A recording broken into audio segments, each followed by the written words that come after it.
तेनालीराम कई दिन बाद अपने गांव गया तो पता चला गांव वाले एक शेर के कारण बहुत दुखी हैं। शेर जंगल से भागकर गांव में आ गया था और पास ही झाड़ियों में छिपकर रह रहा था। गांव के कई लोगों को उसने अपना शिकार बनाया था। जब तेनालीराम घर पहुंचा तो एक बूढ़े आदमी ने कहा, अरे तेनालीराम, तुम्हारी चतुराई के चारों ओर खूब चर्चे हैं, तो तुम शेर के आतंक से गाँव वालों को क्यों नहीं बचाते? तेनालीराम चकराया, बोला, लेकिन शेर को तो शिकारी पकड़ेंगे, मैं भला इसमें क्या ही कर सकता हूँ। हाँ, वापस राज दरबार जाऊंगा तो किसी कुशल शिकारी को यहाँ भेज दूंगा जो आप लोगों को शेर के आतंक से मुक्त कराए। तब तक तो ये दुष्ट शेर और कईयों को अपना शिकार बना लेगा। जो तुमसे हो सकता है करो, तुम्हारे लिए इतना मुश्किल तो नहीं है। उस बूढ़े आदमी ने थोड़ी नाराजगी से कहा। गांव में एक युवक तेनालीराम से बहुत जलता था। उसने तीखे कटाक्ष के साथ कहा, अरे रहने दीजिए, इनकी चतुराई तो राजमहल में ही चलती है, गांव में आते ही सारी चतुराई हवा हो जाती है। यह भला क्या करेंगे और क्यों करेंगे?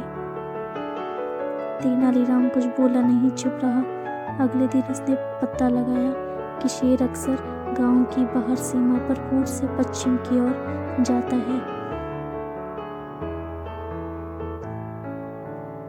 वही उसके पैरों के निशान थे।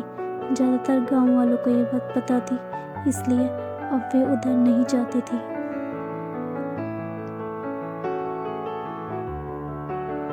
पर अनजान लोगों को यह सब नहीं पता था और वे शेर के जंगल में फंसकर मर जाते थे। रोज कोई ना कोई हादसा हो जाता था।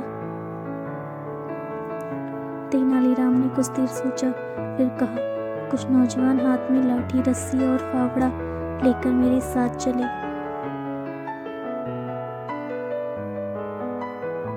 मैं देखना चाहता हूँ कि वह जगह कौन सी है। शेर नहीं तो जरा शेर के पांवों के ही दर्शन कर लूं। सुनकर सब मुस्कुराए।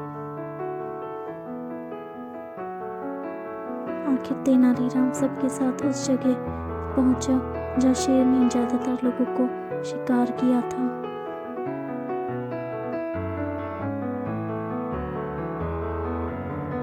उसने चारों तरफ नजरें दौड़ाई, फिर बीच में एक जगह गड्ढा खोदने के लिए कहा।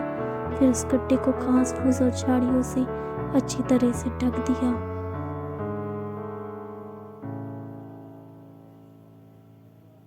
गड्ढे के दूसरी ओर एक बकरी बांध दिया गया। फिर सब एक ऊंचे मचान पर बैठ गए। थोड़ी देर में ही शेर के आने की आहट सुनकर बकरी मिमियाने लगी। बकरी जितनी तेजी से मैं चिल्ला रही थी, शेर भी उतनी ही तेजी से पूंछ उठाए उसकी ओर चला जा रहा था। पर थोड़ा आगे आते ही अचानक गड्ढे में उसका पैर पड़ा और वह धप्पू से उसमें गिर गया। उसी समय झटपट गांव के जवान लाठी लिए हुए आए और शेर को बांधकर एक जंगल में छोड़ आए। फिर जंगल और गांव के बीच बड़े बड़े कंटीले तार लगवा दिए। कुछ दिन बाद छुट्टियां खत्म होते ही तेनालीराम अपने गांव से राज दरबार पहुंचा। तब तक शेर को पकड़ने का किस्सा भी विजयनगर में पहुंच चुका था।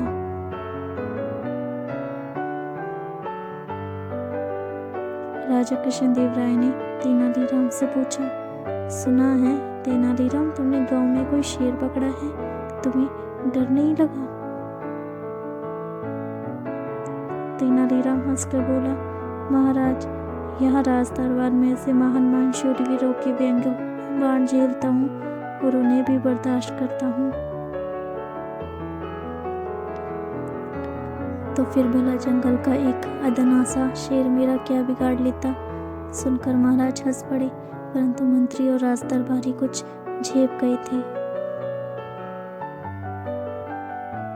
दोस्तों, अगर आपको ये कहानी अच्छी लगी हो तो चैनल को लाइक और सब्सक्राइब कीजिएगा ताकि आपको इसी तरह की और interesting stories time to time मिलती रहे। And thank you so much for watching. Thank you once again. Keep watching, keep subscribe, keep follow for more stories like this. Thank you once again.